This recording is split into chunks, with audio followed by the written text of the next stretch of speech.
अस्सलाम वालेकुम दोस्तों, कैसे हैं आप? उम्मीद है आप बिल्कुल ठीक होंगे। थंबनेल से तो आपको आइडिया हो गया होगा कि आज मिनीज़ आना था, लेकिन मिनीज़ नहीं आ पाया और उसकी जगह हमारा ये मेन शो जो है उसका एक एपिसोड आ रहा है। फरमान भाई की थोड़ी सी तबीयत ख़राब है।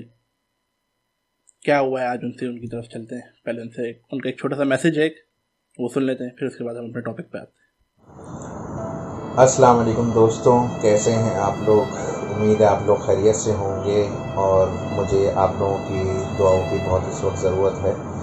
मेरे बैकबोन में बहुत ख़तरनाक किस्म का जो है ना पट्टे अकड़ गए, तो बहुत ज़्यादा पेन है। तो आप लोगों से दरख्वास्त है कि आप लोग दुआओं में मुझे याद रखें कि मैं जल्दी से आपके पास आऊँ और जल्दी से जाके जो है मिनीज़, क्योंकि मिनीज़ के चक्कर में उठक बैठक बहुत हुई है, शरारतें मेरी कुछ ज़्यादा ही हैं। तो इसलिए जो है दुआ करें कि मैं जल्द अज़ जल्द जो है मिनीज़ के लिए रिकॉर्डिंग जल्दी ले आऊँ। तो इस एपिसोड को दानिश को अकेले ही रिकॉर्ड करना पड़ रहा है, तो उसके लिए माज़रत। बस ज़्यादा से ज़्यादा बस दुआओं में याद रखिएगा, अपना ख्याल रखें और बहुत जल्द इंशाअल्लाह उम्मीद है आप लोगों की दुआओं से मैं जल्दी ठीक हो जाऊँगा और फिर एपिसोड बना के जल्दी आपके पास मुलाकात होगी। तब तक अपना ख्याल रखिएगा। अल्लाह हाफ़िज़। तो दोस्तों, बस आप लोगों से दुआओं की दरख्वास्त है कि हमारे फरमान भाई जल्द से जल्द सेहतयाब हो जाएं और जल्द से जल्द वापस आएँ, ताकि हम फिर अपने मिनीज़ को जो है कंटिन्यू करें। खैर, बैक टू द टॉपिक। आज का जो टॉपिक है ना, एक बड़ा ही सेंसिटिव सा है। मैंने इसको बहुत सोचा कि मैं बनाऊं या नहीं बनाऊं, लेकिन फिर मैंने कहा नहीं यार, इसको बनाना चाहिए। और मुझे नहीं पता कि इस पे क्या रद्द-ए-अमल आएगा लोगों का, कितने व्यूज़ आएंगे या कितने शेयर होंगे। लेकिन अगर आपको मेरी बात थोड़ी सी भी समझ में आती है, तो मेरी छोटी सी दरख्वास्त है कि इसको आगे से ज़्यादा शेयर करें और इस पर कोशिश करें कि आप ख़ुद भी अमल करें, अपने बच्चों को भी करवाएं और आपके जो आसपास आपको जानने वाले लोग हैं उनको भी करवाएं। जैसे आपको पता ही है, अभी रिसेंटली कुछ हफ्ते पहले फ्रांस में कुछ पुस्तकाना जो खाके हैं वो जारी किए गए थे, और उनके जो सदर हैं मैक्रोन साहब, उन्होंने भी उस चीज़ को तरजीह दी। उसको फ्रीडम ऑफ स्पीच करार दिया गया। ऐसा क्यों है? अच्छा, उसके बाद उसका रद्द अमल क्या आया वो आप देख सकते हैं कि एशियन कंट्रीज़ ने क्या किया, मिडिल ईस्ट कंट्रीज़ ने क्या किया। बिस्किट बैन कर दिए, शैम्पू बैन कर दिए, टोटल पेट्रोल, जो टोटल पार को पेट्रोल पंप है उसको कह रहे हैं कि भाई इसका बाइकआउट करो। आप मुझे ये बताएं कि क्या फ्रांस ऐसा मुल्क है कि अगर आप उनके 5 रुपए के बिस्किट बैन कर देंगे या 200 रुपये का शैम्पू बैन कर देंगे तो उनकी इकॉनमी गिर जाएगी? ऐसा नहीं है। आप कुछ भी कर लें, आप उनको कोई परवाह नहीं है भाई इसकी कि आप उनके बिस्किट बैन कर रहे हैं या आप उनका शैम्पू बैन कर रहे हैं, इससे उनका कोई ताल्लुक ही नहीं पड़ता। वो तो अपने टेक्नोलॉजी, अपने क्या नाम है, जहाज़ और पता नहीं क्या क्या कुछ बेच के वो उनकी तो वो मईशत चल रही है वहाँ पे। आप यहाँ पे उनका 5 रुपये का बिस्किट जो बाइकआउट करके बैठे हुए हैं और बोल रहे हैं कि भाई हम तो उनसे बदला लेंगे। ये तो वो वाली बात हो गई कि बस उसने मुझसे बदतमीजी करी तो मैं उससे कुट्टी हो गया। आज कुट्टी नहीं होना है कोई। ऐसा देखें, 1.5 अरब मुसलमान है दुनिया में। हमें एक ऐसा रूल बनाना है, हमें एक ऐसी कमेटी बनानी है, हमें कोई यूएन के अंदर, यूनाइटेड नेशंस के अंदर एक ऐसा रूल पास करवाना है कि फ्रीडम ऑफ स्पीच में आप सब कुछ आ सकता है, लेकिन आप सल्लल्लाहु अलैहि वसल्लम की गुस्ताखी नहीं कबूल होगी। उसमें उसमें अल्लाह ताला की गुस्ताखी कबूल नहीं होगी। ऐसा एक रूल बनवाना है उसके अंदर। ये अगर कर सकते हैं आप लोग, तो ये तो आपके फिर एक जो कि कहना चाहिए कि फतह हो सकती है कि नेक्स्ट टाइम कोई ऐसी बात करना तो दूर, सोचना भी जो है ना उसके लिए थोड़ा सा गवारा हो कि भाई मैं ऐसा कुछ करूँगा तो मेरे ऊपर कुछ कार्रवाई हो सकती है। लेकिन फिर यही बात आती है कि भाई कौन करेगा। आप बिस्किट तो बाइकआउट कर सकते हैं, आप जो है शैम्पू को बाइकआउट कर दिया। अभी मैं आपको थोड़ी सी तस्वीरें दिखाता हूँ। अभी देखें, पेट्रोल पंप वाले जो हैं वो, उन्होंने बैनर तो लगाया हुआ है कि भाई आप उनकी गुस्ताखी के ऊपर हमने इस पेट्रोल पंप को बंद कर दिया है, यहाँ से कोई पेट्रोल नहीं डलवा है। लेकिन वो पेट्रोल पंप वालों ने खुद ही खोला हुआ है। चल रहा है उन्होंने, मैं तो आपको बताऊं, कुछ ऐसे टोटल के पंप भी ऐसे हैं जिनके ऊपर कपड़ा डला हुआ है उनके नाम के ऊपर, कि लोगों को पता नहीं चलेगा ये टोटल का है कहीं और का है।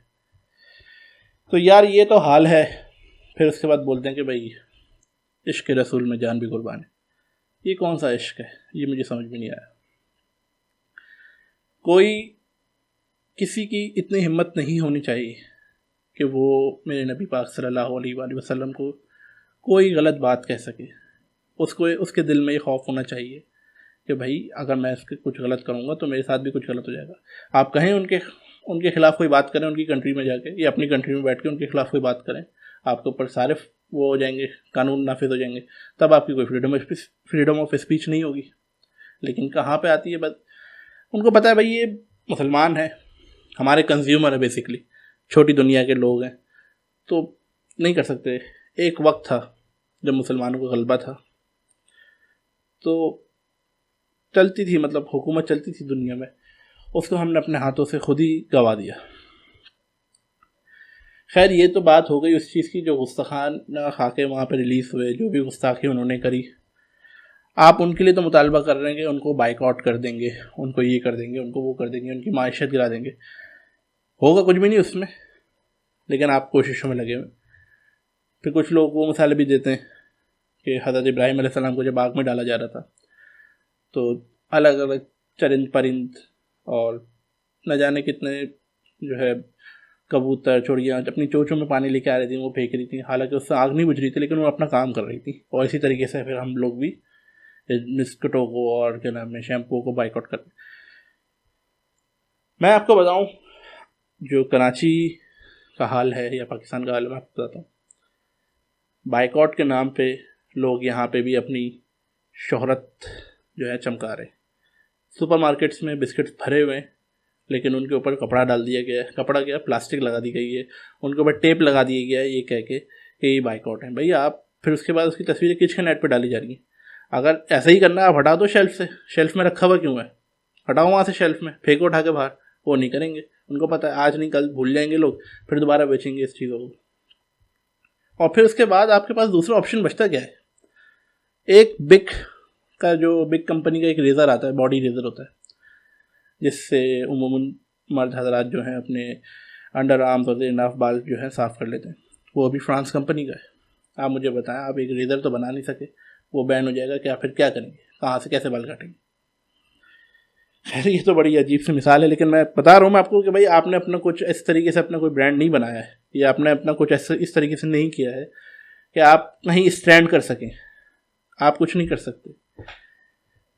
जहाँ तक बात रही दूसरी चीज़ों की, तो बड़ी चीज़ें जो हैं, जैसे मिसाल के तौर पर पेट्रोल है, उनके ऊपर बाहर तो लिखा हुआ बंद है, लेकिन वो चल रहा है वो सारा काम। तो थोड़ा इस बारे में भी सोचें। हमें एक ऐसी यूएन के अंदर हमें अपने इमरान खान साहब से और दूसरे जो भी ममालिक हैं, वो अपने प्रेसिडेंट जो भी हैं या वज़ीर आज़म जो भी हैं, उनसे एक वो होगी रिक्वेस्ट हो कि भाई आप यूएन में जाएं, हमारी तरफ से मुकदमा लड़ें, 1.5 अरब मुसलमानों की तरफ से मुकदमा लड़ें कि भाई आप इस लॉ को पास करें कि आप सल्लल्लाहु अलैहि वसल्लम एक मुक़द्दस शख्सियत हैं, उनके ख़िलाफ़ कोई बात नहीं सुन सकते। उसके ख़िलाफ़ एक प्रॉपर कानून बनाया जाए जिसमें कोई भी बंदा उसमें मुंह उठा के कोई भी गुस्ताखी नहीं करता फिरे। कोई ऐसी आम बात नहीं है ये। अच्छा, फिर उसके बाद जो है ना, मैं ये बोलता हूँ कि एक गुस्ताखी तो उन लोगों ने कर दी, चले वो तो गैर मुस्लिम थे, उनको पता नहीं था, उन्होंने गुस्ताखी कर दी, या उनको पता भी था फिर भी उन्होंने कर दी। एक गुस्ताखी हम लोगों ने भी करी, जिसका अंदाज़ा शायद आपको हो नहीं हो। सबसे पहले तो मैं आपको ये तस्वीर दिखाता हूँ, ये देखें। थोड़े दिन पहले ईद मिलादुन्नबी 12 रबीउल अव्वल भी गुजरी और हैलोवीन भी चल रही थी, ठीक है। हालांकि हैलोवीन तो हमारा त्यौहार नहीं है, लेकिन कुछ यहाँ के लोगों ने उसको भी मनाया।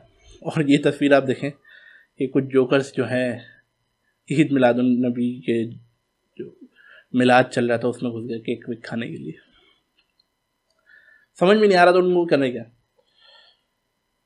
आप मुझे बताएं कि क्या आप सल्लल्लाहु अलैहि वसल्लम की ये तालीम है क्या आप रोडों पे खड़े होकर डांस करें?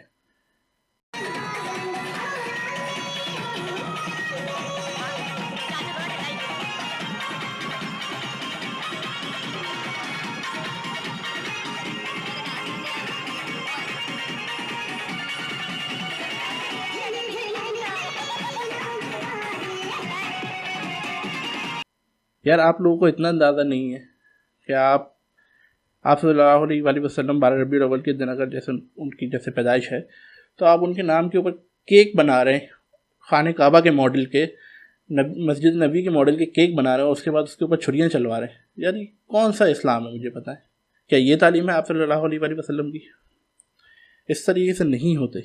नाचना गाना, नाते आप देखें आजकल की शिर्क से भरी हुई नाते, ऐसा पता ही नहीं चलता कि नात है या कोई गाना है। तो ये तालीम तो नहीं हो सकती आप सल्लल्लाहु अलैहि वसल्लम की।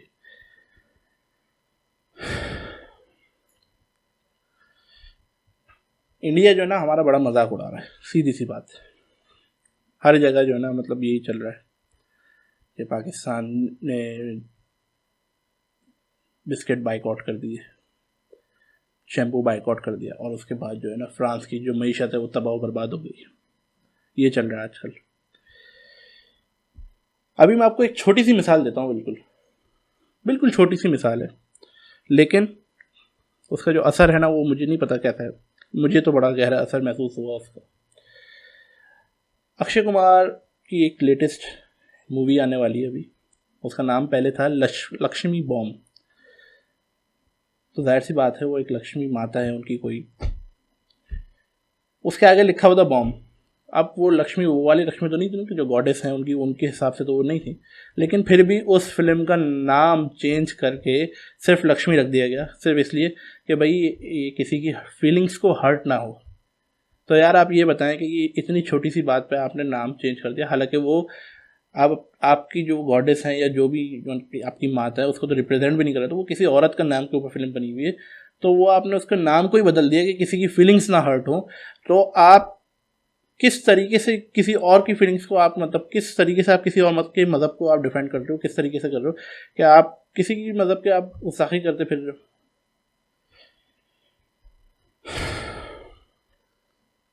क्या बोलूँ, मुझे तो ये समझ में नहीं आ रहा।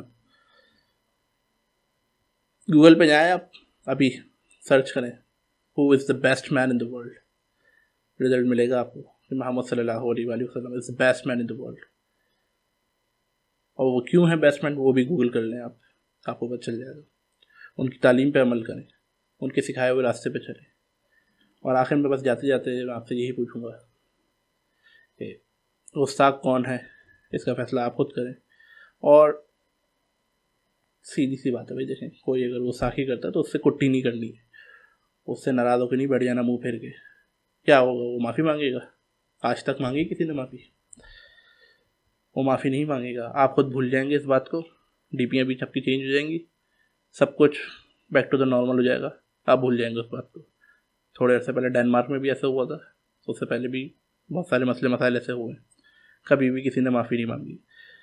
अगर आप कुछ करना चाहते हैं तो आपने फिर एक ऐसा रूल बनाना है, आपने इस तरीके से अपील करनी है गवर्नमेंट से कि भाई यूनाइटेड नेशन में जाएं, वहाँ पे एक ऑर्डर पास करवाएं कि जहाँ पे इस चीज़ का प्रॉपर एक कमेटी बने कि भाई मुसलमानों के जो ये मुक़द्दस शख्सियात हैं इनके ऊपर कोई भी तहमत या बुरे अल्फाज या कोई खाके या इस तरीके से कोई भी चीज़ जायज़ ना हो।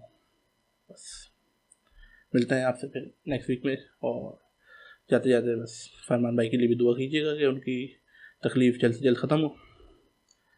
अल्लाह हाफ़िज़।